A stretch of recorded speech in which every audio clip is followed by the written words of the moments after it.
तो उसमें कैसे रेजोनेंस देना है, पॉजिटिवली चार्ज स्पीसीज का रेजोनेंस में पार्टिसिपेशन, नेगेटिवली चार्ज स्पीसीज का रेजोनेंस में पार्टिसिपेशन। आज हम लोग बात करने जा रहे हैं अगर न्यूट्रल सिस्टम है तो उसमें कैसे हम पता करेंगे कि वहां पर रेजोनेंस है कि नहीं है, और अगर रेजोनेंस है तो उसके रेजोनेटिंग स्ट्रक्चर्स कैसे लिखेंगे, आइए उसके बारे में बात करते हैं। राइट, तो सबसे पहले हम लोग बात करते हैं कंडीशंस के बारे में। अगर वो कंडीशन इस पर होल्ड हो रही होगी तो उस न्यूट्रल सिस्टम में भी रेजोनेंस होगा। तो कंडीशन बेसिकली यहां पर क्या है, कंडीशन ये है लोन पेयर कंटेनिंग एटम किसी ऐसे एटम से अटैच हो जो कि डबली बॉन्डेड हो नेक्स्ट एटम के साथ, तो वहां पर रेजोनेंस पॉसिबल होगा। अभी इनके एग्जांपल्स भी मैं डिस्कस करूंगा। लोन पेयर कंटेनिंग एटम किसी ऐसे एटम से अटैच हो जिनके पास वैकेंट ऑर्बिटल हो, वो पी या डी कुछ भी हो सकता है, उस केस में रेजोनेंस पॉसिबल है। और तीसरा है कोई ऐसा एटम जिनके पास वैकेंट पी या डी ऑर्बिटल हो और ऐसे सिस्टम के साथ अटैच हो जो कि डबली बॉन्डेड या ट्रिपली बॉन्डेड हो। फिलहाल यहाँ पर डबल बॉन्ड मैंने यहाँ पर मेंशन कर रखा है, वहां पर भी रेजोनेंस पॉसिबल है। तीसरा, न्यूट्रल सिस्टम में फ्री रेडिकल्स भी आते हैं, अगर फ्री रेडिकल कंजुगेटेड सिस्टम से डायरेक्टली अटैच, वहां पर भी रेजोनेंस पॉसिबल होगा। और लास्ट वन कंडीशन, अगर कंजुगेटेड सिस्टम है, कंजुगेटेड पॉली, पॉली का मतलब बहुत सारे, इनका मतलब डबल बॉन्ड, तो बहुत सारे अगर डबल बॉन्ड उसमें प्रेजेंट है, मीन पॉलीन्स का केस है, तो वहां पर भी रेजोनेंस है। तो हम लोग इनके एग्जांपल्स के बारे में बात करते हैं, आइए चीजें डिस्कस करते हैं।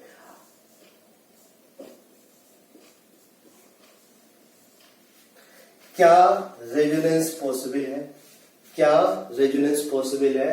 Cl का लोन पेयर है, इस कंजुगेटेड सिस्टम से रेजोनेंस ले सकता है। अब आप बॉन्ड को रोटेट करें, बॉन्ड को आप रोटेट करें, क्योंकि इस पर लोन पेयर तो कैसा होना चाहिए, लोन पेयर मतलब इलेक्ट्रॉन रिच, इलेक्ट्रॉन रिचनेस कैसे आइडेंटिफाई करते हैं, अगर कहीं पर लोन पेयर तो वो इलेक्ट्रॉन रिच है, वेदर वो नेगेटिवली चार्ज हो या फिर न्यूट्रल, उससे कोई फर्क नहीं पड़ता। Lone pair is the lonely condition of electron richness. तो इसके पास लोन पेयर है, इस सिस्टम से रेजोनेंस लेगा, मतलब इलेक्ट्रॉन रिच, इसको इलेक्ट्रॉन डेफिशिएंट बनाना है। मैंने आपको सिखाया था जब आप रेजोनेटिव स्ट्रक्चर लिखेंगे तो उसमें bond breaking, bond forming simultaneously करना पड़ेगा, किसके हेल्प से, एरो के हेल्प से। तो आप एरो यूज करिए, इलेक्ट्रॉन डेफिशिएंट बनाना है। क्या बनाना है, इलेक्ट्रॉन डेफिशिएंट। तो यहां पर पॉजिटिव चार्ज आया और ये इलेक्ट्रॉन रिच है, तो ये क्या करेगा, इसको इलेक्ट्रॉन दे देगा।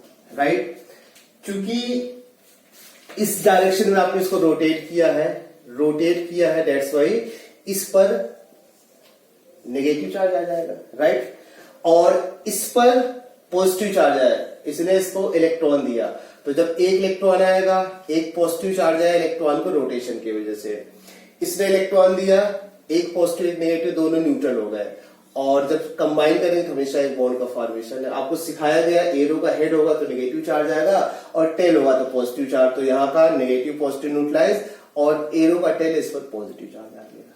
ठीक है, तो यहां पर भी रेजोनेंस पॉसिबल है। राइट, इसी का ही हम लोग एक कंडीशन, इसी का हम लोग देखेंगे, एक केस और देखेंगे। देखिए,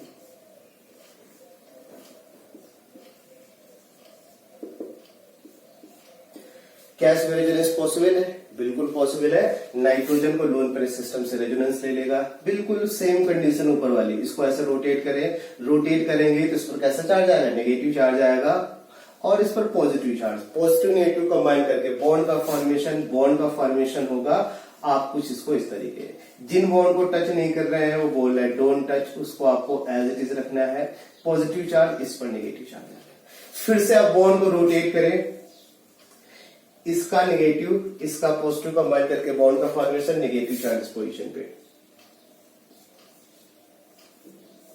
नेगेटिव चार्ज इस पोजीशन पे आ गया, पॉजिटिव चार्ज यहां पर। फिर से ये नेगेटिव चार्ज इससे रेजोनेंस लेगा, यहां का नेगेटिव यहां का पॉजिटिव कंबाइन करके बॉन्ड का फॉर्मेशन, और एक बेहतरीन रेजोनेटिव स्ट्रक्चर ये रहा आपके सामने। और लास्ट वन अगर हम लोग बात करें, इसको ऐसे रोटेट कर दें और ये इसको दे दे, तो यहां पर क्या हो जाएगा, यहां पर फर्स्ट वाला स्ट्रक्चर बन जाएगा, मीन्स वाली ऐसा स्ट्रक्चर, इसको मैं यहां पे लिख रहा हूं, ऐसा स्ट्रक्चर बन जाएगा, NH2 और डबल सिंगल डबल। राइट, आपको सिखाया गया था बेंजीन से डायरेक्टली अटैच एटम पे पॉजिटिव चार्ज हो, नेगेटिव चार्ज हो, लोन पेयर हो, कुछ भी हो, हमेशा 5 रेजोनेंट स्ट्रक्चर बनते हैं। तो वो 5 कौन कौन से? 1 2 3 4 5 रेजोनेंट स्ट्रक्चर। और अब इसके इंटरमीडिएट स्ट्रक्चर के बारे में बात किया जाए, तो जब इसका इंटरमीडिएट स्ट्रक्चर लिखेंगे, आइए इसके इंटरमीडिएट स्ट्रक्चर के बारे में बात करें। तो इसका इंटरमीडिएट स्ट्रक्चर कैसे बनेगा? इसका इंटरमीडिएट स्ट्रक्चर राइट, इसका इंटरमीडिएट स्ट्रक्चर यहाँ पर आप अगर दिखाना चाहें नेट पॉजिटिव चार्ज यहाँ पर आप दिखा सकते हैं, partial negative charge, partial negative charge, partial negative charge, है ना। तो ओवरऑल सिस्टम न्यूट्रल है क्योंकि 3 डेल्टा सम करेंगे वो 1 के इक्वल होगा और इसका पॉजिटिव न्यूट्रलाइज हो जाएगा। अभी हम लोग बात करने जा रहे हैं, ये तो पहले का एग्जाम्पल रहा, इसके एग्जाम्पल के बारे में बात करने जा रहे हैं। लोन पेयर कंटेनिंग एटम किसी ऐसे एटम से अटैच हो जिसमें वैकेंट पी या फिर डी ऑर्बिटल हो, है ना, वैकेंट पी या फिर डी ऑर्बिटल हो। एक क्वेश्चन पूछा जाता है BS3 और BF3 बोरान ट्राइफ्लोराइड। आल्दो ये इनऑर्गेनिक का क्वेश्चन है, बट रेजोनेंस आपको बताया गया है इनऑर्गेनिक और ऑर्गेनिक में दोनों में कॉमन है, दोनों में एक ही चीज है। तो रूम टेम्परेचर पे ये जो कंपाउंड आप देख रहे हैं, है ना, अनस्टेबल, तो क्या बोलते हैं? बोरेन। रूम टेम्परेचर पे जो बोरेन, क्वेश्चन पूछा भाई borane unstable at room temperature while same time BF3 exist at room temperature। Boron trifluoride ये एग्जिस्ट करता है, धड़ल्ले से एग्जिस्ट करता है और ये स्टेबल होता है। इसके बारे में हम लोग पढ़ते हैं, है ना। ये रीजन है कि बोरेन क्या होता है? डाइबोराइज हो जाता है, डाइबोरेन का फॉर्मेशन, क्योंकि इसमें स्टेबिलिटी नहीं है। सिंपल सी बात है, स्टेबिलिटी क्राइटेरिया केवल एक ही है, ऑक्टेट अगर उसका कंप्लीट तो स्टेबल है, ऑक्टेट इनकम्प्लीट तो अनस्टेबल है। तो इसका ऑक्टेट कैसा है? इनकम्प्लीट। क्यों? कि 3 बॉन्ड्स है भाई। बोरान के वैलेंस में कितना होता है? 5 इसका इलेक्ट्रॉनिक 5 एटॉमिक नंबर, 2,3 इलेक्ट्रॉनिक इसका कॉन्फिगरेशन, 3 वैलेंस इलेक्ट्रॉन, 3 इलेक्ट्रॉन्स का पार्टिसिपेशन, वैलेंस 6 इलेक्ट्रॉन। यहां पर अगर हम लोग बात करें बोरान के 3 इलेक्ट्रॉन जब शेयर करेंगे तो इसके वैलेंस में कितने इलेक्ट्रॉन हो जाएंगे? 6 इलेक्ट्रॉन हो जाएंगे। अभी 6 इलेक्ट्रॉन जो हो चुके हैं, ये 6 इलेक्ट्रॉन क्या स्टेबिलिटी का क्राइटेरिया फुलफिल कर रहे हैं? आंसर है नो। लेकिन हम लोग बात करें रेजोनेंस वाली कंडीशन, लोन पेयर कंटेनिंग किसी ऐसे एटम से अटैच हो जिसके पास वैकेंट ऑर्बिटल है। तो बोरान की बात करें, बोरान का वैलेंस शेल कौन सा है? बोरान का वैलेंस शेल है सेकंड शेल वैलेंस शेल है। इसके पास एक वैकेंट p ऑर्बिटल है ना। इसके पास एक वैकेंट कैसे है? NS2 px py pz ऐसे है। तो इसके पास बेसिकली इस तरीके से एक इसके पास वैकेंट p ऑर्बिटल है ना। इसके पास एक वैकेंट p ऑर्बिटल है। तो वैकेंट p ऑर्बिटल है, फ्लोरीन के पास लोन पेयर। अब बात है, इस फ्लोरीन से भी रेजोनेंस ले सकता है, इस फ्लोरीन से भी रेजोनेंस ले सकता है, इस फ्लोरीन से भी रेजोनेंस ले। एक पर प्रॉपर्टी है, तो मैं एक दो स्ट्रक्चर आपको बना के दिखा रहा हूं। जब बोरान इस वाले फ्लोरीन से रेजोनेंस लेगा तो यहां पर क्या होगा? देखो बॉन्ड का फॉर्मेशन हो रहा है, फ्लोरीन का लोन पेयर इसके बोरान के वैलेंस में कोऑर्डिनेट हो रहा है। तो फ्लोरीन पे पॉजिटिव चार्ज, इस पर नेगेटिव चार्ज। आपको सिखाया गया एरो का हेड जिधर होगा नेगेटिव चार्ज और टेल जिधर होगा पॉजिटिव चार्ज। वही चीज ये वाला जब पार्टिसिपेट करेगा तो ये वाला इस पर नेगेटिव पॉजिटिव चार्ज आ जाएगा, बाकी सारे फ्लोरीन एज इट इज। और अगर इसका पार्टिसिपेशन होगा, इसका पार्टिसिपेशन होगा तो तीसरा स्ट्रक्चर में यहां पर लिख रहा हूं, इसका पार्टिसिपेशन होगा तो यहां पर डबल बॉन्ड का फॉर्मेशन हो जाए, पॉजिटिव चार्ज नेगेटिव चार्ज। तो ये केस है जिसमें कि लोन पेयर कंटेनिंग किसी ऐसे एटम से अटैच है जो कि वैकेंट p या d ऑर्बिटल रखता हो, तो वहां पर भी रेजोनेंस पॉसिबल है। तो रूम टेम्परेचर पे इनऑर्गेनिक का पेट क्वेश्चन है, why borane is unstable at room temperature while same time trifluoroborane room temperature पे एग्जिस्ट करता है। बोरान ट्राइफ्लोराइड्स को बोलते हैं, रूम टेम्परेचर पे एग्जिस्ट करता है, राइट। जिसमें कि डायरेक्टली अटैच एटम के पास वैकेंट p या फिर d ऑर्बिटल है। तो आइए उसके बारे में बात करते हैं।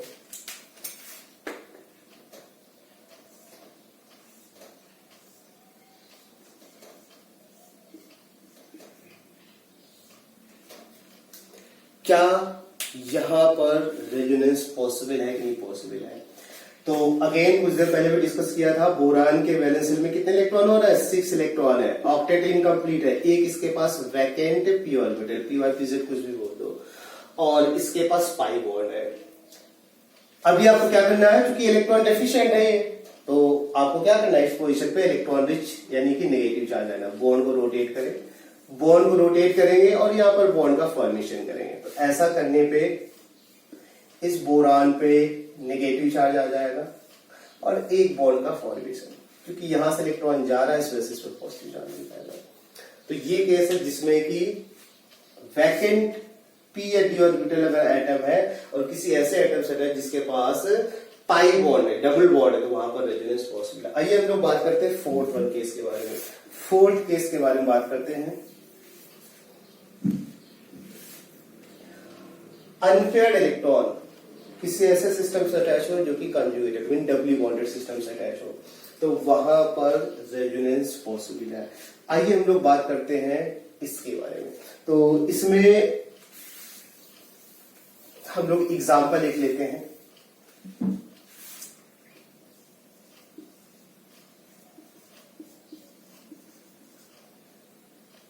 क्या रेजोनेंस होगा, बिल्कुल होगा, धड़ल्ले से होगा। कंडीशन क्या है, अनपेयर्ड इलेक्ट्रॉन है, डबली बॉन्डेड सिस्टम से। अब याद रखना, फ्री रेडिकल का केस है तो हमेशा होमोलाइसिस आपको करना पड़ेगा, यानी बॉन्ड जब ब्रेक करेंगे तो फिश हुक एरो का यूज किया जाएगा और शेयर पेयर ऑफ इलेक्ट्रॉन को आप इक्वली डिस्ट्रीब्यूट करेंगे। इसके बाद यहां का अनपेयर्ड इलेक्ट्रॉन इसके साथ शेयर करके एक बॉन्ड का फॉर्मेशन कर देगा। तो अभी अनपेयर्ड इलेक्ट्रॉन इसके पास आ चुका है। इसका जब हाइब्रिड स्ट्रक्चर के बारे में बात करेंगे,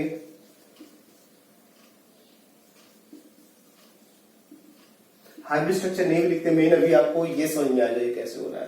तो इसके बाद ये क्या हुआ, यहां पर ये वाला बॉन्ड ब्रेक हो रहा है, ये वाला बॉन्ड यहां पर फॉर्मेशन कर रहा है। इसी तरीके से फ्री रेडिकल का एक केस और देख लीजिए।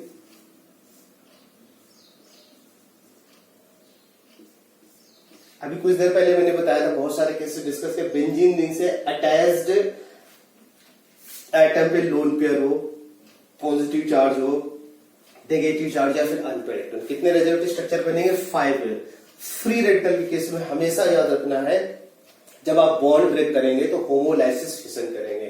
तो होमोलाइसिस फिशन करेंगे, आइए होमोलाइसिस फिशन करें और बॉन्ड एक अगल बगल फ्री रेडिकल कंबाइन करके एक बॉन्ड का फॉर्मेशन करेंगे। न्यूट्रल सिस्टम है तो न्यूट्रल ही बना रहेगा, न्यूट्रल सिस्टम है तो न्यूट्रल ही बना रहेगा, न्यूट्रल सिस्टम है तो न्यूट्रल ही बना रहेगा। अगेन होमोलाइसिस करिए इस वाले बॉन्ड का, अनपेयर्ड इलेक्ट्रॉन दोनों कंबाइन करके बॉन्ड का फॉर्मेशन हो जाएगा, जो जैसे आपका एज इट इज कर दीजिए। फिर इसके बाद इस वाले बॉन्ड का होमोलाइसिस कर दीजिए, अनपेयर्ड इलेक्ट्रॉन बॉन्ड का फॉर्मेशन हो जाएगा।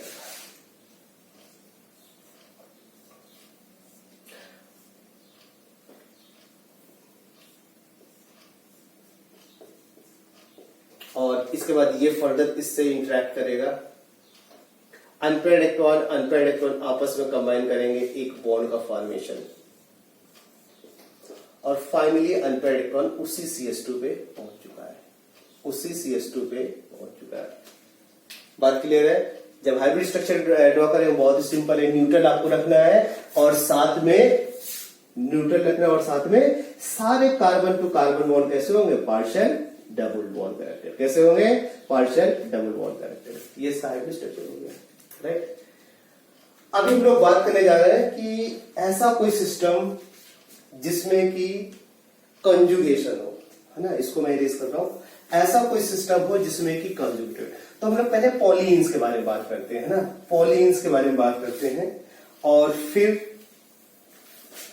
पता करते हैं, पॉलीन्स के बारे में बात करते हैं और उन पॉलीन्स में कंजुगेटेड सिस्टम क्या हो। देखिए 3 तरीके के पॉलीन होते हैं बेसिकली। पॉलीइन, पॉली का मतलब बहुत सारे, इन का मतलब डबल बॉन्ड, अगर बहुत सारे डबल बॉन्ड है तो 3 तरीके के सिस्टम होते हैं। पॉलीन 3 तरीके के होते हैं। एक होता है आइसोलेटेड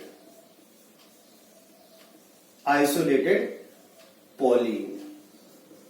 कैसा है आइसोलेटेड पॉलीन? कैसे पता करेंगे? जिसमें कि डबल बॉन्ड, जिसमें कि जो बहुत सारे डबल बॉन्ड, वो 2, 3, 4, 5 कुछ भी हो सकते हैं, जिसमें कि डबल बॉन्ड एटलीस्ट एक sp3 हाइब्रिडाइज कार्बन आइटम से सेपरेट हो, एटलीस्ट एक sp3 हाइब्रिडाइज कार्बन आइटम से सेपरेट हो।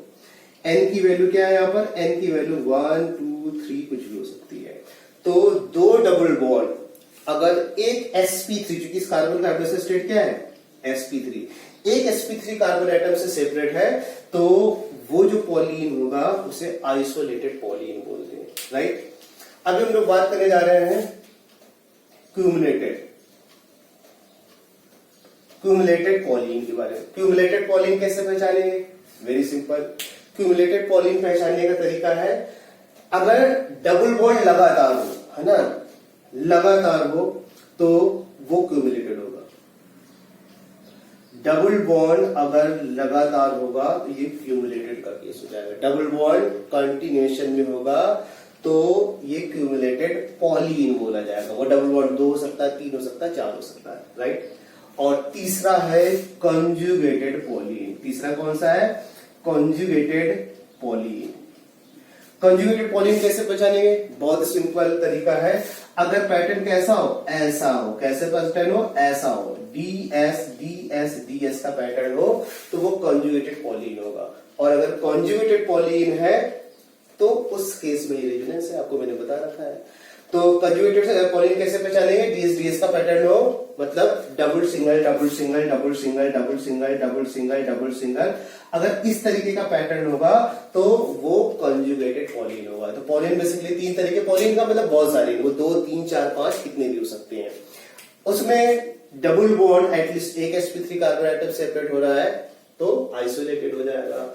लगातार सारे डबल बॉन्ड है, double bond double bond double D D D D D D D D तो क्यूमुलेटेड। क्या? D D D D D D तो क्यूमुलेटेड। और ds ds ds ds तो इसका मतलब क्या हो जाएगा? कंजुगेटेड।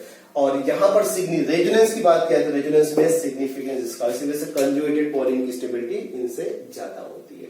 तो कंजुगेटेड अगर पॉलीन है तो उसमें कैसा रिलेटिव स्ट्रक्चर लिखना है, आइए उसके बारे में बात करें। कंजुगेटेड पॉलीन का अगर केस है, एक पर्टिकुलर मैं केस ले रहा हूं फिर उसके आगे में पढ़ रहा हूं, राइट।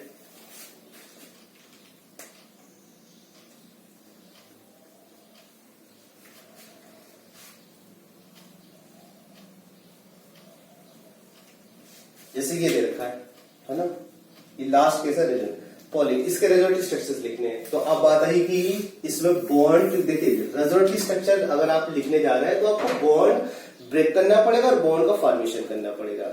तो बात है इसमें कौन सा बॉन्ड ब्रेक किया जा सकता है, एक ही जैसे है तो कोई सा भी कर दो। अब बात है कि किस डायरेक्शन में, क्योंकि बॉन्ड रोटेट करना पड़ेगा, किस डायरेक्शन में किया जाए, इधर किया जाए तो कोशिश करेंगे न्यूट्रल सिस्टम है और सारे कार्बन है तो टर्मिनल कार्बन एटम पे नेगेटिव चार्ज जाए। उसके पीछे रीजन है कार्बन एंटी स्टेबिलिटी, हम लोग देखते हैं 1 डिग्री कार्बन एंटी स्टेबिलिटी ज्यादा है। तो टर्मिनल कार्बन आइटम पे आप नेगेटिव चार्ज लेके आए। तो जब टर्मिनल कार्बन आइटम पे नेगेटिव चार्ज लेके आएंगे तो कुछ ऐसा स्ट्रक्चर ये रहा आपके सामने, इसके सामने, आपके सामने, इस पर पॉजिटिव हो जाएगा और इस पर नेगेटिव हो जाएगा, राइट। अब इसके बाद ये पॉजिटिव चार्ज क्या करेगा, इस वाले डबल बॉन्ड, क्योंकि ये नेगेटिव चार्ज उससे रेजोनेंस ले नहीं सकता है, ये पॉजिटिव चार्ज लेगा तो पॉजिटिव चार्ज के साथ इसका रेजोनेंस दिखा दीजिए। कैसा यहाँ पर चार्ज लाएंगे? पॉजिटिव का ठीक उल्टा, मतलब नेगेटिव चार्ज, इसका नेगेटिव इसका पॉजिटिव कंबाइन किया, एक बॉन्ड का फॉर्मेशन हो जाएगा। तो यहाँ पर पॉजिटिव चार्ज, बीच में एक बॉन्ड का फॉर्मेशन। तो ये रहा न्यूट्रल सिस्टम में रेजोनेटिव स्ट्रक्चर के बारे में, राइट।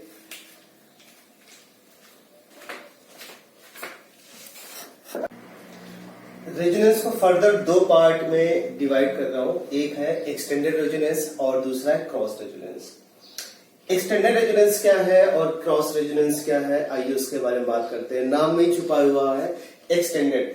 अगर इलेक्ट्रॉन का डीलोकलाइजेशन यूनिडायरेक्शन में हो रहा है, एक ही डायरेक्शन में जा रहा है, आपको कहीं जाना है, आपने क्या किया, जो भी रोड लिया वो सीधे स्ट्रेट रोड, कहीं आपको लेफ्ट राइट नहीं जाना है, तो वो हो जाएगा एक्सटेंडेड कंजुगेशन पे। लेकिन कहीं किसी पर्टिकुलर डेस्टिनेशन जिसमें कि कहीं इधर मुड़ना है, कहीं उधर मुड़ना है, लेफ्ट राइट करना है, तो वो केस हो जाएगा क्रॉस कंजुगेशन, क्रॉस रेजोनेंस का। तो अगर इलेक्ट्रॉन का डीलोकलाइजेशन यूनिडायरेक्शन में तो उसे एक्सटेंडेड रेजोनेंस बोलते हैं, और क्रॉस का केस होगा मल्टी डायरेक्शन में इलेक्ट्रॉन रोटेट कर रहा होगा तो उसे cross conjugation. Extended versus cross में एक्सटेंडेड कंजुगेशन की स्टेबिलिटी, एक्सटेंडेड कंजुगेटेड सिस्टम की स्टेबिलिटी ज्यादा होगी क्रॉस के रिस्पेक्ट में, है ना। एक्सटेंडेड वर्सेस क्रॉस में एक्सटेंडेड की स्टेबिलिटी, ये चीज याद रखिएगा। ये वाला फैक्टर तब वर्क करेगा जब ये चीज जरूरी, ये पॉइंट जरूर दिमाग में रखना है, इसमें स्टूडेंट ज्यादा कंफ्यूज रहते हैं। सेम नंबर ऑफ कंजुगेशन, है ना, ये वाला फैक्टर आपको कब देखना है, जब सेम नंबर ऑफ कॉन्जुगेशन होगा, तब आपको एक्सटेंडेड वर्सेस क्रॉस में कंपेयर करना है, जिसमें कि एक्सटेंडेड की स्टेबिलिटी ज्यादा होगी क्रॉस के रिस्पेक्ट में। आइए एग्जांपल से कुछ समझते हैं। पहला एग्जांपल लेते हैं।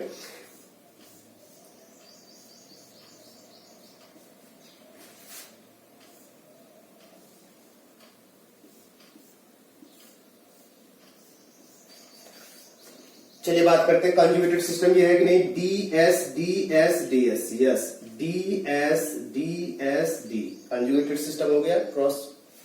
और इसमें भी बात किया जाए D S D S D S D, सब जगह का कंजुगेशन, डी एस का पैटर्न है, कंजुगेशन होगा, डी एस का पैटर्न कंजुगेशन है।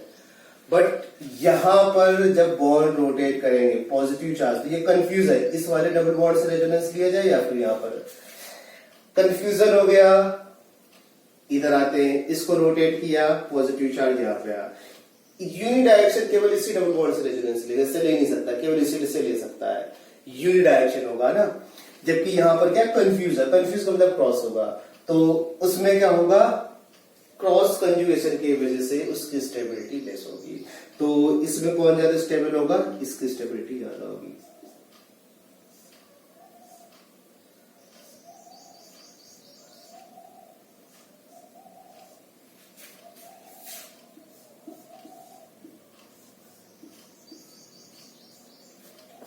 अगेन डी एस का पैटर्न है, डी एस का पैटर्न है, बट यहां पर क्या एक्सटेंडेड केस हो गया, इसको रोटेट करेंगे, positive charge if and but नहीं, केवल इसी डबल बॉन्ड से न्यूट्रलाइज होगा, इसको रोटेट करेंगे, पॉजिटिव चार्ज इस वाले डबल बॉन्ड से भी न्यूट्रलाइज होता है, इधर कंफ्यूज हो गया।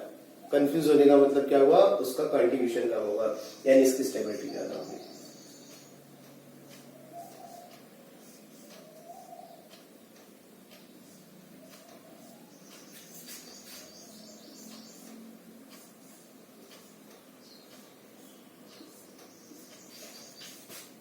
अगेन 3 डबल बॉन्ड है कंटिन्यूएशन में, डीएस का पैटर्न है, एक्सटेंडेड केस हुआ, डबल सिंगल, यानी आप पॉजिटिव चार्ज वाले से भी रेजोनेंस ले सकता है इधर, यानी कि एक्सटेंडेड केस हो गया, इसका कंट्रीब्यूशन क्या होगा, लेस कंट्रीब्यूशन होगा, राइट। तो क्रॉस वर्सेस एक्सटेंडेड की जब भी बात आएगी, क्रॉस की स्टेबिलिटी लेस होगी, एक्सटेंडेड की स्टेबिलिटी ज्यादा होगी, राइट। चलिए नेक्स्ट टॉपिक की ओर, रेजोनेटिंग स्ट्रक्चर्स की स्टेबिलिटी के बारे में बात किया जाए तो आपको पता है फ्रेंड्स कि स्टेबिलिटी का क्राइटेरिया क्या है। स्टेबिलिटी क्राइटेरिया क्या है, अगर 8 इलेक्ट्रॉन सिस्टम है ना, मीन ऑक्टेट अगर कंप्लीट है सिस्टम का तो सिस्टम स्टेबल होगा, बट अगर ऑक्टेट कंप्लीट नहीं है तो सिस्टम अनस्टेबल होगा। तो सिंगल कंडीशन है स्टेबिलिटी का, अगर ऑक्टेट कंप्लीट है तो वो स्टेबल। आइए हम लोग बात करते हैं neutral structure with complete octet. सबसे पहले पॉइंट आपको कहीं पर रेजोनेटिव स्ट्रक्चर स्टेबिलिटी कंपेयर करना है, ऑक्टेट कंप्लीशन वाला पॉइंट सबसे पहले आपको सेटिस्फाइड करना है। अगर वो सेटिस्फाइड हो रहा हो तो उसकी स्टेबिलिटी सबसे ज्यादा हो, बाकी और सारे फैक्टर सेकेंडरी होते हैं, राइट। तो बात है कि इसमें रेजोनेंस पॉसिबल है, यस, पॉजिटिवली चार्ज एटम किसी ऐसे एटम से अटैच जिसके पास लोन पेयर है, तो यस इसमें रेजोनेंस पॉसिबल है। इसका रेजोनेटिव स्ट्रक्चर केवल बॉन्ड का फॉर्मेशन होगा और कुछ इस तरीके से एक बेहतरीन बॉन्ड का फॉर्मेशन, पॉजिटिव चार्ज इस पे इलेक्ट्रॉन आएगा, न्यूट्रल हो जाए नेगेटिव चार्ज। पूछा जाए कौन स्ट्रक्चर ज्यादा स्टेबल, ये फर्स्ट वन ज्यादा स्टेबल है कि सेकेंड वन ज्यादा स्टेबल है, सिंस ईच एटम का ऑक्टेट, कार्बन डेफिनेशन ही 6 इलेक्ट्रॉन, कार्बन के वैलेंसी में 6 इलेक्ट्रॉन, इसमें चेक करें 4 बॉन्ड इसके अबाउट भी है और इसमें 3 बॉन्ड और साथ में एक लोन पेयर, ईच एटम का octet complete 8 electron mean second one की स्टेबिलिटी फर्स्ट वन से ज्यादा होती है, राइट। अगेन कार्बोटाइल वैकेंट ऑर्बिटल है, P orbital, lone pair containing nitrogen है, लोन पेयर है, इससे रेजोनेंस लेगा। इसका रेजोनेटिव स्ट्रक्चर लिखेंगे तो इसका रेजोनेटिव स्ट्रक्चर कुछ इस तरीके से ये रहा आपके सामने। किसके सामने? आपके सामने। तो जब इसका रेजोनेटिव स्ट्रक्चर लिखेंगे, नाइट्रोजन पे पॉजिटिव चार्ज शिफ्ट हो जाएगा और जो जैसे वो एज इट इज। कौन ज्यादा स्टेबल है? कार्बोकैटायन, वैलेंस शेल में 6 इलेक्ट्रॉन, अभी करेंगे 4 बॉन्ड हो चुके नाइट्रोजन के बॉन्ड, 1 2 3, एक हाइड्रोजन का 4, 8 इलेक्ट्रॉन। ईच एटम के वैलेंस शेल में 8 इलेक्ट्रॉन। मीन ऑक्टेट कंप्लीट है, 8 इलेक्ट्रॉन दोनों के वैलेंस शेल में है। मीन दोनों के वैलेंस शेल में अगर 8 इलेक्ट्रॉन है, ऑक्टेट कंप्लीट है, system stable. Second one structure is the most stable structure. ये क्वेश्चन तो जेईई में पूछा जा चुका है, इसके बारे में बात करते हैं। CH3 कार्बन, इसके लोन पेयर से रेजोनेंस लेगा, बॉन्ड का फॉर्मेशन होगा, एरो का हेड होगा नेगेटिव चार्ज और टेल होगा पॉजिटिव चार्ज, क्योंकि यहां पर बॉन्ड का फॉर्मेशन होता है, एक न्यू बॉन्ड का फॉर्मेशन। कौन स्ट्रक्चर ज्यादा स्टेबल होगा? तो जेईई में क्वेश्चन ज्यादा स्टूडेंट ने ये किया था, बट आंसर क्या था? ये second one structure is most stable then first one. Second की स्टेबिलिटी फर्स्ट वन। तो याद रखना है, जब भी एमंग रेजोनेटिव स्ट्रक्चर्स में आपको स्टेबिलिटी कंपेयर करना है, first of all you have to check जो भी एटम्स का पार्टिसिपेशन है, वेदर ईच एटम्स के ऑक्टेट तो कंप्लीट नहीं है। अगर ऑक्टेट कंप्लीट होगा वो स्ट्रक्चर ज्यादा स्टेबल होगा। बात क्लियर है? Stability of resonating structure directly proportional होगा number of covalent bond. Resonative structure की स्टेबिलिटी किस पे डिपेंड करती है? Covalent bond. पहला बॉन्ड तो ये, दूसरा बॉन्ड, जितने ज्यादा कोवेलेंट बॉन्ड है उसकी स्टेबिलिटी भी ज्यादा होगी। आइए हम लोग इस पर अप्लाई करके देखते हैं क्या ये बात यहां पर इस पे अप्लाई होगी। इसका जब रेजोनेटिव स्ट्रक्चर लिखेंगे बिल्कुल सेम ऊपर वाला ही चीज है। आप अच्छे से अगर देखा जाए, इसको ऑक्टेट कंप्लीशन से भी बता सकते थे, और नंबर ऑफ कोवेलेंट, इसमें 2 बॉन्ड है, ऊपर वाले सारे केस आप इसमें आ जाते हैं। ऊपर इसमें 2 बॉन्ड है और इसमें केवल एक ही कोवेलेंट बॉन्ड दिख रहा है, C और Cl के बीच में। तो मोर number of covalent bond, more will be stability. First and second में किसकी स्टेबिलिटी हो जाएगी? सेकंड की स्टेबिलिटी ज्यादा होगी। अगेन इसका लोन पेयर कार्बोकैटायन से रेजोनेंस लेगा तो दे दो रेजोनेंस, CH सल्फर पे पॉजिटिव चार्ज हो जाए, ऐसा हो जाएगा। 2 structure, first one second one. Since second में ईच एटम का ऑक्टेट कंप्लीट है, अब बिल्कुल ऑक्सीजन का पहले इसमें कोई डिफरेंस नहीं है, इनमें और इनमें कोई डिफरेंस नहीं है, सारे का ऑक्टेट कंप्लीट, इसलिए सेकंड की स्टेबिलिटी फर्स्ट वन से ज्यादा होगी। अगेन लोन पेयर है, कार्बोकैटायन है, रेजोनेटिव स्ट्रक्चर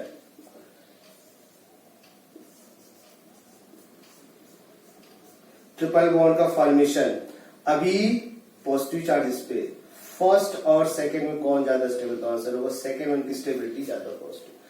तो सबसे पहले ऑक्टेट कंप्लीशन, इसके बाद जितना ज्यादा कोवेलेंट बॉन्ड होगी इसकी स्टेबिलिटी ज्यादा होगी, राइट। अभी हम लोग नेक्स्ट पॉइंट की ओर बात करते हैं। इसके बाद नेक्स्ट पॉइंट है, अगर चार्ज स्पीसीज है ना, इलेक्ट्रॉन क्योंकि बॉन्ड रोटेट करेंगे तो क्या होगा? चार्जेस आएंगे ये। तो मोर इलेक्ट्रोनेगेटिव एटम पे, है ना, मोर इलेक्ट्रोनेगेटिव एटम पे अगर नेगेटिव चार्ज आए तो उस केस में वो सिस्टम स्टेबलाइज होगा, और more electro positive pay positive charge आएगा तो उसमें सिस्टम स्टेबलाइज होगा। फिर से समझिए, आपने बॉन्ड रोटेट किया, बॉन्ड रोटेट करने पर पॉजिटिव चार्ज अगर मोर इलेक्ट्रो पॉजिटिव पाया तो सिस्टम स्टेबल होगा, नेगेटिव चार्ज मोर इलेक्ट्रोनेगेटिव पाएगा तो स्टेबल होगा, है ना। तो इलेक्ट्रॉन कुछ इस तरीके से आपको रोटेट करना, so that more electronegative atom में नेगेटिव चार्ज हो और मोर इलेक्ट्रो पॉजिटिव चार्ज हो। इसको डेली लाइफ से आप रिलेट करें, है ना, और समझने की कोशिश करें ऐसा होता क्यों है।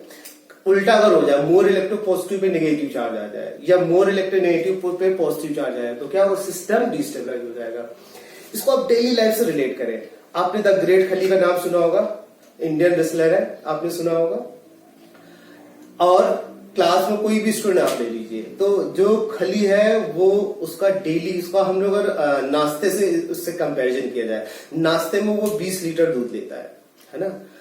और आप लोगों में से अगर बात करेंगे तो आप 1 गिलास या 2 गिलास लेते होंगे, इससे ज्यादा तो नहीं लेते होंगे ये। तो आपको 1 गिलास या 2 गिलास दूध सुबह मिल जाए, आपका नाश्ता नॉर्मल हुआ, इसके बाद अपने रूटीन वर्क में लग जाएंगे। ग्रेट खली का 20 लीटर दूध मिला, वो अपने रूटीन वर्क में लग जाएगा। अब क्या किया जाए? डोजेस एक्सचेंज कर दिया जाए, वो 20 लीटर आपको दे दिया जाए और आप वाला जो 2 गिलास है वो उसको दे दिया जाए, तो क्या होगा बताइए। उसके मुंह में, उसके अगर हम लोग खली के बारे में बात करें तो ऊंट के मुंह में जीरा के बराबर होगा, उसको तो कुछ पता ही नहीं चलेगा कि आज उसको कुछ मिला भी है कि नहीं मिला है। और आपका क्या होगा, आप हफ्तों हॉस्पिटल में रहेंगे, है ना। 20 लीटर अगर आपने दूध एक बार में पी लिया तो हफ्तों आप हॉस्पिटल में रहेंगे। कहने का मतलब क्या, मोर इलेक्ट्रोनेगेटिव के नेगेटिव चार्ज, मोर इलेक्ट्रो पॉजिटिव पॉजिटिव चार्ज उल्टा कर दिया जाए, मोर इलेक्ट्रोनेगेटिव पॉजिटिव चार्ज कर दिया है तो सिस्टम हाईली अनस्टेबल हो जाएगा। मोर electro positive pay negative charge कर दिया, सिस्टम हाईली अनस्टेबल हो जाएगा। यही रीजन है कि आपने कभी भी मेटल्स पे नेगेटिव चार्ज नहीं सुना होगा, more electropositive positive charge ही आता है, राइट। तो अभी हम लोग बात करें, अगर more electronegative atom negative charge acquire करे और more electropositive atom positive charge acquire करे तो ज्यादा स्टेबल होगा। More electronegative atom acquire negative charge और more electropositive atom acquire more electropositive atom acquire positive charge होगा। ये case क्या होगा, स्टेबल केस होगा। लेकिन अगर इसका रिवर्स करेंगे तो अनस्टेबल वाला केस हो जाएगा। तो बॉन्ड आपने रोटेट किया, मोर इलेक्ट्रोनेगेटिव पे नेगेटिव चार्ज डालना है, मोर इलेक्ट्रो पॉजिटिव पॉजिटिव चार्ज देना है। ऐसा करेंगे तो सिस्टम स्टेबल होगा। आइए इस पे एक एग्जांपल के बारे में बात करते हैं।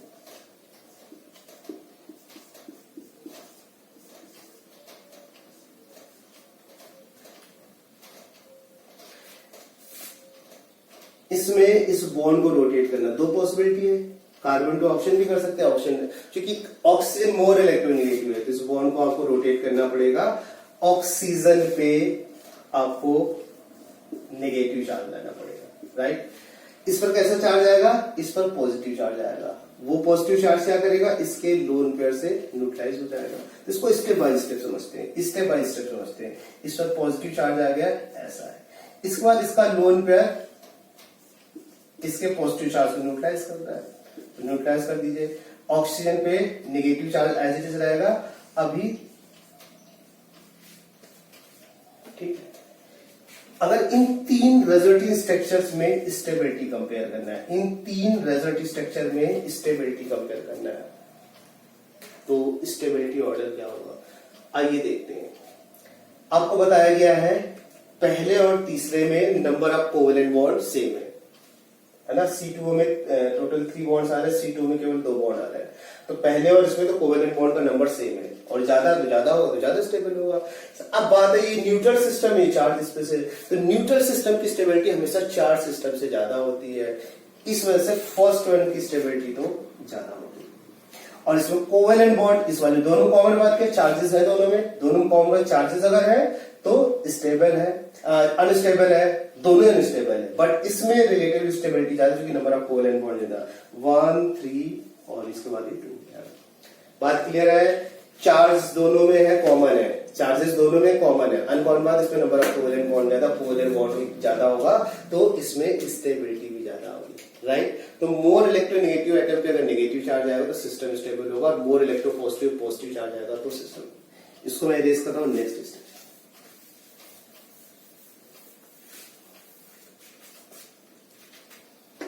साइनेट आयन,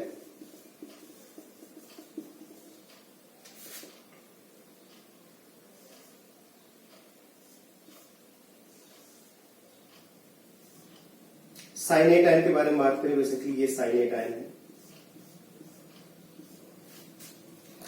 नेगेटिव चार्ज क्या रेजोनेंस ले सकता है, बिल्कुल डबली बॉन्डेड या ट्रिपली बॉन्डेड एटम से डायरेक्टली अटैच तो रेजोनेंस ले सकता है। रेजोनेटिव स्ट्रक्चर दे दीजिए, नेगेटिव चार्ज इस पे कैसे चार्ज होना चाहिए, पॉजिटिव चार्ज होना चाहिए। इसको रोटेट कर दे,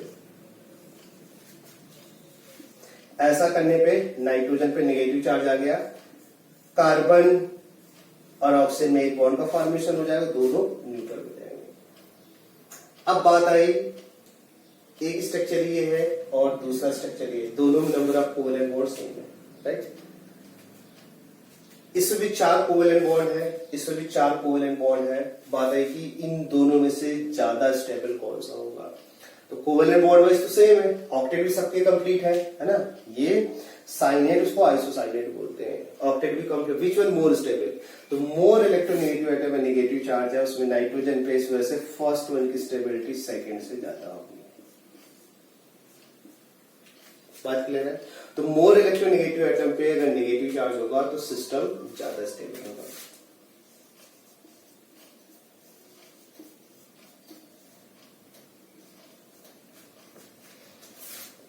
CHO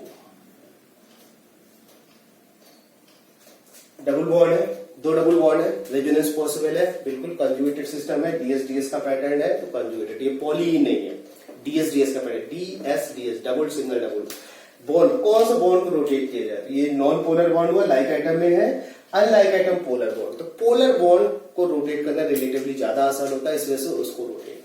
बात है किधर रोटेट किया जाए? Towards more electronegative atom, towards more electronegative atom. जब मोर इलेक्ट्रोनेगेटिव एटम की डायरेक्शन रोटेट करेंगे, जिसको टच नहीं किया वो बोला don't touch.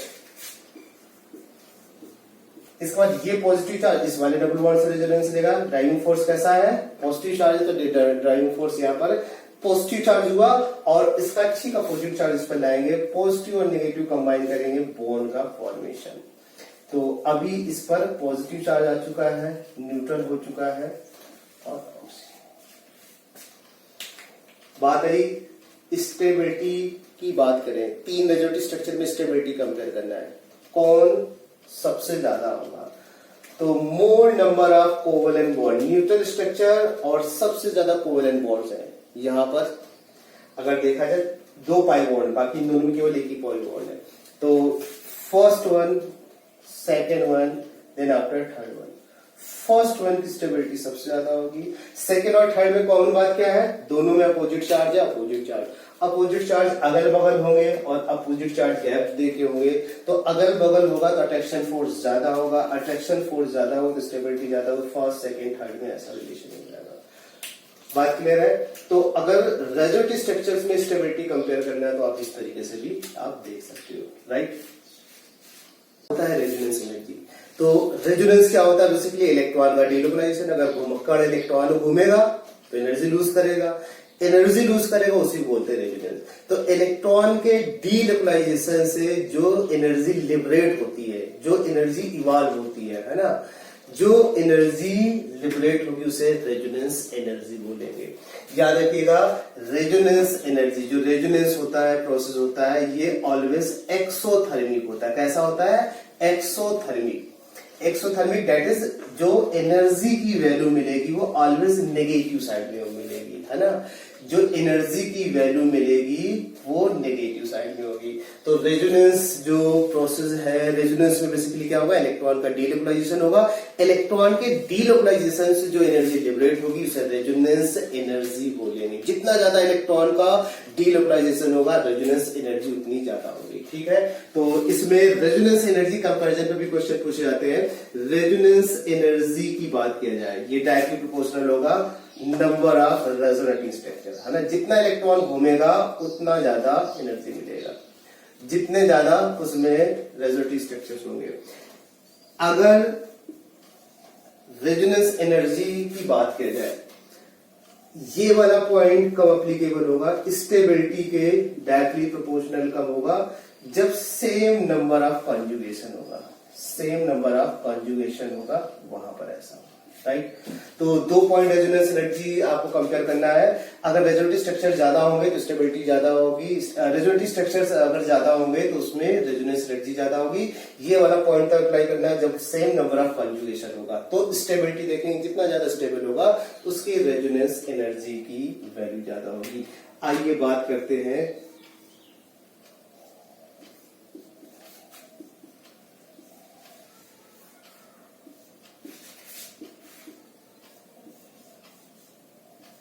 Resonance energy compare करना है। एक डबल बॉन्ड, दो डबल बॉन्ड, तीन डबल, जैसे जैसे डबल बॉन्ड बढ़ते जाएंगे, कंजुगेशन बढ़ता जाएगा, दैट्स व्हाई रेजोनेंस एनर्जी की वैल्यू 3, 2, 1 हो जाएगी, राइट। जैसे जैसे रेजोनेंस बढ़ता जाएगा, रेजोनेंस एनर्जी की वैल्यू बढ़ती जाएगी।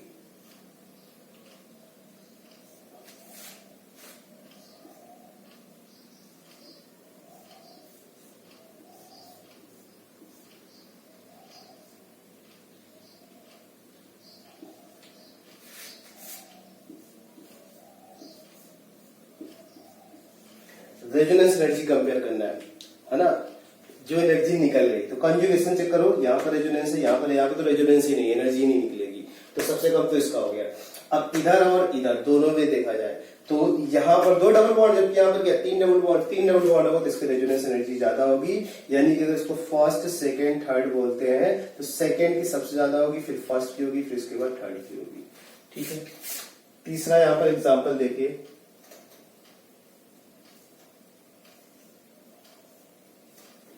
नेपथलीन। नेपथलीन ये होता है जबकि एक सिस्टम ऐसा है,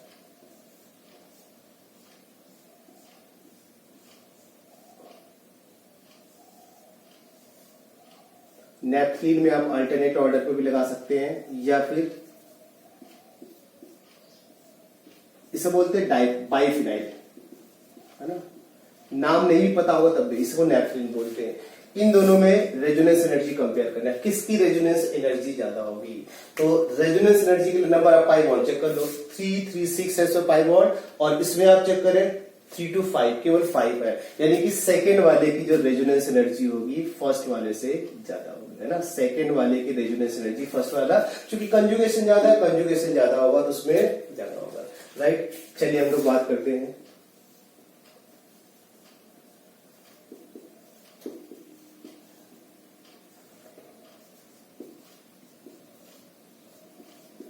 किसकी ज्यादा होगी। ऑब्वियसली बात है, इसमें कंजुगेशन ज्यादा है, इसमें कंजुगेशन कम है, फर्स्ट की रेजोनेंस एनर्जी की वैल्यू सेकंड से ज्यादा होगी। राइट,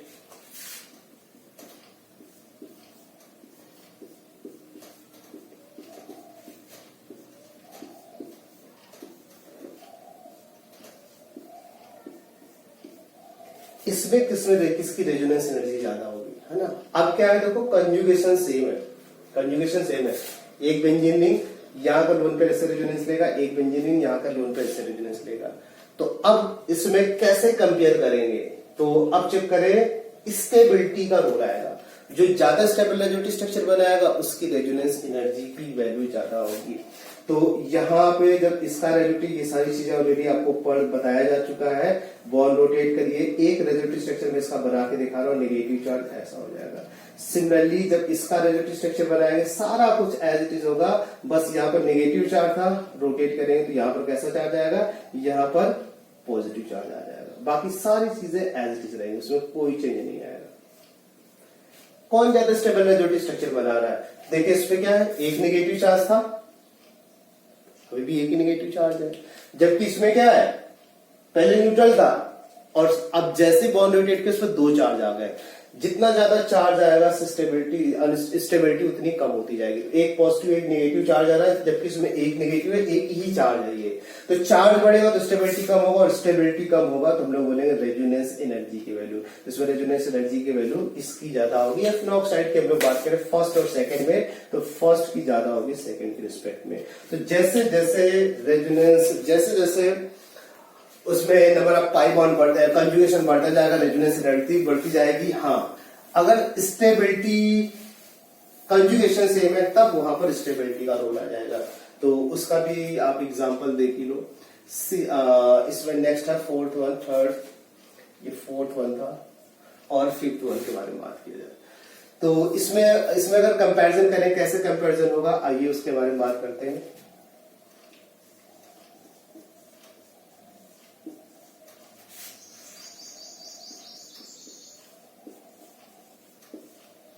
प्रीवियस वाले क्वेश्चन से मिलता जुलता, यहां पर जब रेजोनेंस देंगे तो इस पर पॉजिटिव, इस पर नेगेटिव चार्ज आएगा, जबकि एक नेगेटिव चार्ज है इस पे ऑक्सीजन से ऑक्सीजन भी जाएगा, तो इसका ज्यादा स्टेबल रेजोनेटिव स्ट्रक्चर होगा, रेजोनेंस एनर्जी की वैल्यू ज्यादा होगी।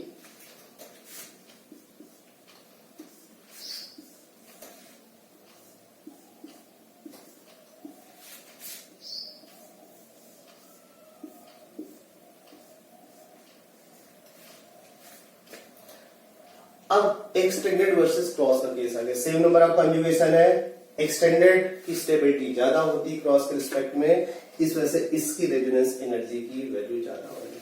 बात क्लियर है।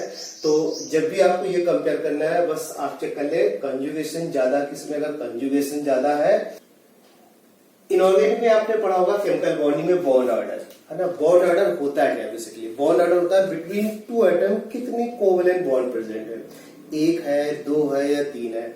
अगर किसी भी एटम का, किसी भी दो एटम के बीच का बॉन्ड ऑर्डर 1 दे रखा है, इसका मतलब उसमें एक कोवेलेंट बॉन्ड है। बॉन्ड ऑर्डर की वैल्यू अगर 2 है तो इसका मतलब दो एटम बीच में 2 कोवेलेंट बॉन्ड होगा, और बॉन्ड ऑर्डर की वैल्यू अगर 3 है तो दो एटम बीच में 3 कोवेलेंट बॉन्ड होंगे। तो number of bonds between two atom हम लोग बोलते हैं बॉन्ड ऑर्डर। बॉन्ड ऑर्डर का रिलेशन है बेसिकली, ये रिलेशन आपको ध्यान में रखना है। बॉन्ड ऑर्डर डायरेक्टली प्रोपोर्शनल होगा, जितने ज्यादा बॉन्ड होते जाएंगे, है ना, बॉन्ड जितने ज्यादा होते जाएंगे उस बॉन्ड की स्ट्रेंथ उतनी ज्यादा होती जाएगी। तो डायरेक्टली प्रोपोर्शनल हो जाएगा बॉन्ड स्ट्रेंथ। जितना ज्यादा नंबर ऑफ बॉन्ड होता जाएगा उसका बॉन्ड स्ट्रेंथ उतनी ज्यादा। ये रीजन है कि ट्रिपल बॉन्ड की स्ट्रेंथ ज्यादा होती है, फिर उससे कम डबल बॉन्ड, सबसे कम सिंगल बॉन्ड की। बॉन्ड स्ट्रेंथ अगर ज्यादा है तो उस बॉन्ड को तोड़ने के लिए ज्यादा एनर्जी की रिक्वायरमेंट होगी, तो डायरेक्टली प्रोपोर्शनल होगा बॉन्ड एनर्जी। डायरेक्टली प्रोपोर्शनल होगा बॉन्ड एनर्जी। और बॉन्ड ऑर्डर का बॉन्ड लेंथ, बॉन्ड लेंथ क्या होता है? दो एटम के बीच के डिस्टेंस को हम लोग बोलते हैं बॉन्ड। दो एटम, दो कोवेलेंटली बॉन्डेड एटम के बीच के डिस्टेंस को हम लोग बॉन्ड लेंथ बोलते हैं, राइट। तो ये बॉन्ड ऑर्डर के जस्ट रिवर्स होता है। जैसे जैसे बॉन्ड बढ़ता जाएगा बॉन्ड लेंथ छोटी होती जाएगी। क्या होता जाएगा? बॉन्ड लेंथ छोटी हो जाएगी। तो ये बॉन्ड लेंथ के इनवर्सली प्रोपोर्शनल है। तो जैसे जैसे बॉन्ड बढ़ता जाएगा दो एटम बीच में, बॉन्ड लेंथ छोटी होती जाएगी। बॉन्ड ऑर्डर का बेसिकली इस तरीके का रिलेशन आता है। तो इस पे एप्लीकेशंस पूछे जाते हैं। बॉन्ड ऑर्डर अगर आपको एग्जैक्टली आपने पढ़ रखा है केमिकल बॉन्डिंग इनऑर्गेनिक में, तब तो ज्यादा आसान होगा समझना, अदरवाइज यहां पर भी समझ सकते हैं। आइए हम लोग बात करते हैं इसके में कुछ एग्जांपल्स पे, है ना। किसी भी तरीके से क्वेश्चन पूछा सकता है। आइए बेसिकली हम यहाँ पर कुछ क्वेश्चन में डिस्कस करने वाला हूं।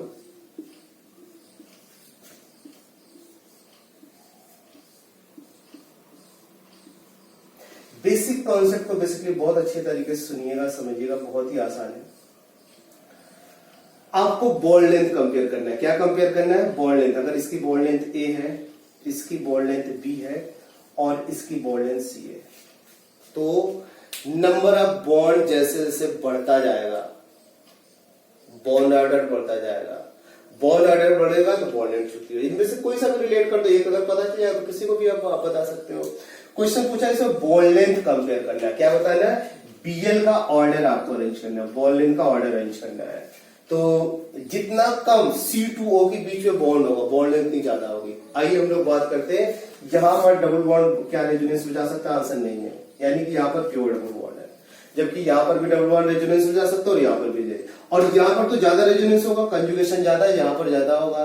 तो डबल बॉन्ड जब रेजोनेंस में जाएगा तो किसमें जाएगा? सिंगल बॉन्ड में जाएगा, यानी इसका डबल बॉन्ड कैरेक्टर कम होगा। यानी बोल सकते हैं जैसे जैसे रेजोनेंस बढ़ता जाएगा इसका डबल बॉन्ड कैरेक्टर कम होगा, और डबल बॉन्ड कैरेक्टर कम होगा यानी कि बॉन्ड लेंथ बढ़ती जाएगी।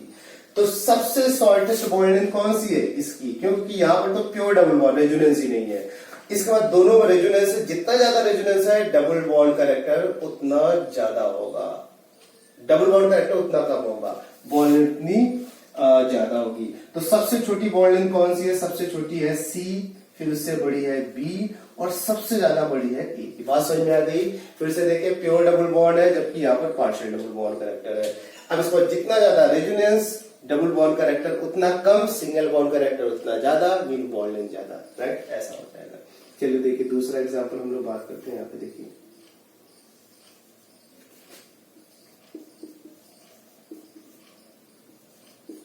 अभी कुछ देर पहले हम लोगों ने इस क्वेश्चन को डिस्कस किया था, लेकिन वो कुछ और था और यहां पर कुछ और है।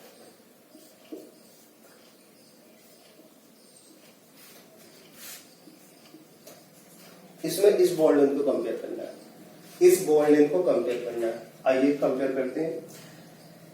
दोनों कॉमन क्या दिख रहा है आपको? C2C सिंगल बॉन्ड दिख रहा है, C2C सिंगल बॉन्ड दिख रहा है। अपेरेंटली लग रहा है दोनों का बॉन्ड लेंथ कैसा होगा? सेम होगा, बट एक्चुअली दोनों का बॉन्ड लेंथ सेम नहीं है। अगर इसको आप ए बोल रहे हैं, इसको बी बोल रहे हैं, तो बाद में जब आप रेजोनेटिव स्ट्रक्चर ड्रॉ करेंगे तो एक एक रेजोनेटिव स्ट्रक्चर में केवल बता रहा हूं, इसका फाइनल इसको रोटेट करेंगे और इसको ऐसा रेजोनेटिव स्ट्रक्चर बनेगा।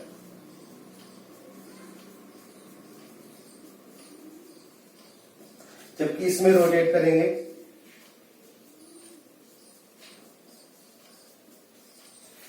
ठीक है, दोनों में डबल बॉन्ड आ रहा है ना, C to C double bond दोनों में आ रहा है, बट ज्यादा स्टेबल कौन सा है?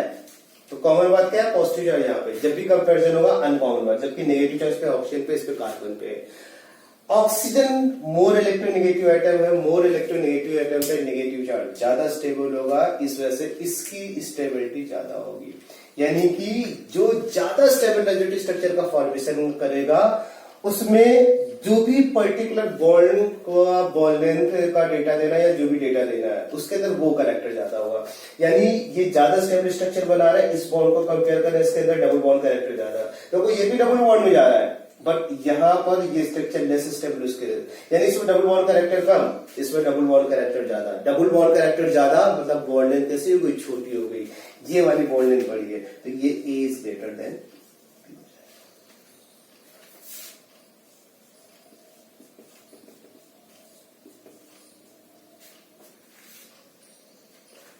इसमें ये बॉन्ड लेंथ कंपेयर करना है ए और बी, बॉन्ड लेंथ कंपेयर करना है तो कंपेयर कर लीजिए। चलिए देखिए कैसे कंपेयर करेंगे। इसका रेजोनेटिव स्ट्रक्चर लिखेंगे, ऑलरेडी आपने इसका रेजोनेटिव स्ट्रक्चर ड्रॉ करना सीख ही लिया है, इस पे नहीं लिखेंगे। जब भी इक्विवेलेंट स्ट्रक्चर्स बनेंगे है ना, जब भी इक्विवेलेंट स्ट्रक्चर्स बनेंगे बॉन्ड लेंथ हमेशा सेम होगी, ये बात आपको याद रखना है। तो इसमें क्या होंगे? ए और बी जो बॉन्ड लेंथ होगी, सो बिकॉज इक्विवेलेंट रहते हैं। बेंजीन में कितने C2C बॉन्ड है? आंसर है बेंजीन में, इसको ए बोला जाए इसको बी बोला जाए। बेंजीन में टोटल 6 C2C बॉन्ड है। पूछा जाए कितना, इसमें ए और बी बॉन्ड लेंथ कंपेयर करना है, क्या होगा? तो बेंजीन का रेजोनेटिव स्ट्रक्चर लिख लीजिए। तो बेंजीन का जब आप रेजोनेटिव स्ट्रक्चर लिखेंगे तो यहां पर डबल ऐसा हो जाएगा। अभी क्या देखो, जो सिंगल था डबल, डबल सिंगल में चला गया। इक्विवेलेंट स्ट्रक्चर हमेशा इक्वल बॉन्ड लेंथ को बताएंगे, तो ए और बी। बेंजीन में जो ए और बी C2C बॉन्ड होगा, जो C2C सिंगल देख रहे हैं,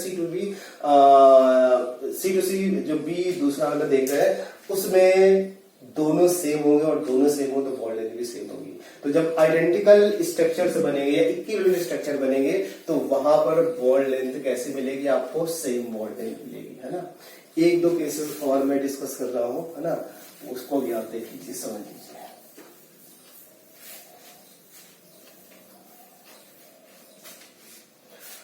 तो बॉन्ड लेंथ कंपेयर करना है, बॉन्ड एनर्जी कंपेयर करना है। एक डेटा अगर आपको पता चल जाए तो आप उसको किसी से भी रिलेट। बॉन्ड ऑर्डर इसलिए मैंने ज्यादा टाइम यूज करना चाह रहा हूं बिकॉज पता नहीं आपने इनऑर्गेनिक में बॉन्ड ऑर्डर मतलब मॉलिक्यूलर ऑर्बिटल थ्योरी, वो आपने पढ़ रखा है कि नहीं पढ़ रखा है? दैट्स व्हाई मैं यहाँ पर बॉन्ड ऑर्डर, बिना बॉन्ड ऑर्डर की यूज किया आप कर सकते हो, राइट।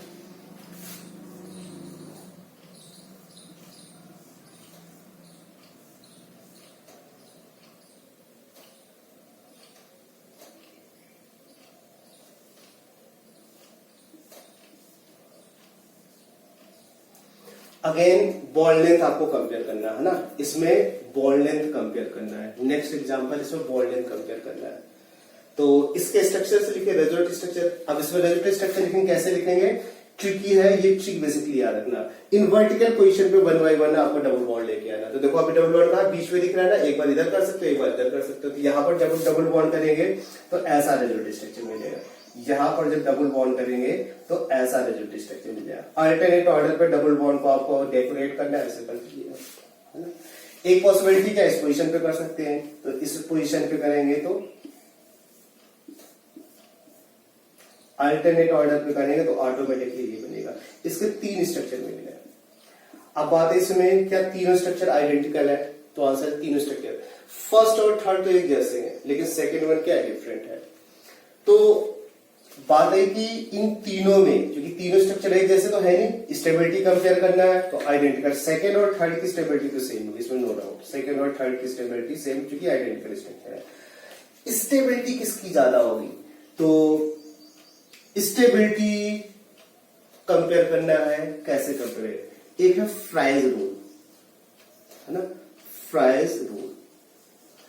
फ्राइज साहब क्या बोलते हैं? फ्राइज साहब ये बोलते हैं कि अगर पॉलीबेंजोनाइट, पॉली का मतलब बहुत सारे, बेंजोनाइट का मतलब बेंजीन, अगर बहुत सारे बेंजीन फ्यूज होकर स्ट्रक्चर बना रहे हैं तो उसे पॉलीबेंजोनाइट बोलते हैं। तो नेपथलीन पॉलीबेंजोनाइट की एग्जांपल है, यहाँ पर 2 बेंजीन ही है। तो नेपथलीन बेसिकली पॉलीबेंजोनाइट हो गया। पॉलीबेंजोनाइट में बेंजीन जैसे जितने भी रिंग होंगे उसकी स्टेबिलिटी, बेंजीन अगर आप बात करते हैं तो बेंजीन क्या है, बेंजीन आपके सामने है। इस वर्टिकल पोजीशन पे डबल बॉन्ड होना चाहिए। तो अगर वर्टिकल पोजीशन, चूंकि दोनों आइडेंटिकल स्ट्रक्चर है, वर्टिकल पोजीशन पे देखो आप डबल बॉन्ड देख रहे हैं, वर्टिकल पोजीशन पे अगर डबल बॉन्ड होगी तो उसकी स्टेबिलिटी ज्यादा होगी। ये वाला जो आप कार्बन देख रहे हैं दोनों रिंग के लिए कॉमन है, इसे ब्रिजेड कार्बन बोलते हैं, दोनों रिंग के लिए कॉमन है। तो बेसिकली देखो ये वाला डबल बॉन्ड वर्टिकल पोजीशन पे इससे में भी कंसीडर किया जाए, इसमें भी कंसीडर किया जाएगा, जबकि इस वाले केस में केवल एक ही रिंग पे वर्टिकल पोजीशन पे है, इस वाले रिंग में एक ही पोजीशन पे वर्टिकल पोजीशन पे है।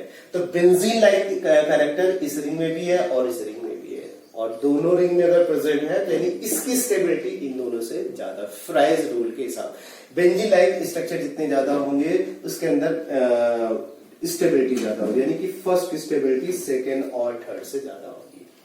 और अब बात आई कंपैरिजन, यहां पर करना था बॉन्ड लेंथ, ए और बी में कौन सी बॉन्ड लेंथ कम है या छोटी है या फिर इक्वल बॉन्ड लेंथ है। आइए कंपेयर करते हैं। तो जब कई सारे रेजोनेटिव स्ट्रक्चर तो जो मोस्ट स्टेबल है उसको आप पकड़ लीजिए, वहीं से सारी चीजें आपको मिल जाएंगी। तो मोस्ट स्टेबल ये हुआ, मोस्ट स्टेबल रेजोनेटिव स्ट्रक्चर में जो बॉन्ड जैसा हो उसके अंदर वो कैरेक्टर ज्यादा हुआ। इसमें डबल बॉन्ड कैरेक्टर ज्यादा है, इसमें सिंगल बॉन्ड है तो सिंगल बॉन्ड कैरेक्टर ज्यादा है। सिंगल बॉन्ड कैरेक्टर ज्यादा इसका मतलब बॉन्ड लेंथ ज्यादा होगी। और ए वाली यानी बी इज ग्रेटर देन ए, अगर बीएल आपने कंपेयर करना है तो बॉन्ड लेंथ बी वाले की ज्यादा होगी ए के रिस्पेक्ट में। बात क्लियर है? Thank you.